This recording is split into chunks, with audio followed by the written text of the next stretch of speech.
அனைவருக்கும் வணக்கம். தமிழகத்தில் எண்ணற்ற சிவாலயங்கள் உள்ளன. அத்தகைய சிவாலயங்கள் ஒன்றுதான் நாம் பார்க்க போகும் திருத்தலம். திருவாரூர் மாவட்டம் திருச்சிறுகுடி எனப்படும் செருகுடி ஸ்ரீ சூக்ஷ்மபுரீஸ்வரர் திருக்கோவில். திருஞான சம்பந்தர் பாடிய தேவரம் பாடல் பெற்ற திருத்தலம். ஒரு முறை கைலாயத்தில் பரமசிவனும் பார்வதியும் சொக்கட்ட நாடினார்கள், அதாவது தாயம். அதில் பார்வதி வெற்றி பெற்றாள். அதனால் கோபமடைந்த சிவபெருமான் எங்கோ மறைந்து விட்டார். கலக்கமடைந்த பார்வதி இச்சிறுகுடி தலத்தில் வந்து மங்கள தீர்த்தத்தை உண்டாக்கி ஒரு கைப்பிடி மணலால் சிவலிங்கத்தை பிடித்து வைத்து வழிபட இறைவன் சூக்ஷ்மமாய் வந்து அருள் தந்ததால் சூக்ஷ்மபுரீஸ்வரர் என்ற திருநாமம் கொண்டார்.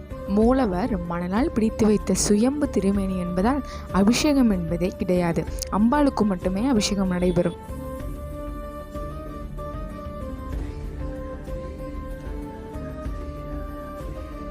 பார்வதி தேவியின் பூஜைக்கு மகிழ்ந்து தேவியை இடப்புறம் அணைத்து அருளினார். இதுவே சந்தோஷ ஆலிங்கனமூர்த்தி எனப்படும்.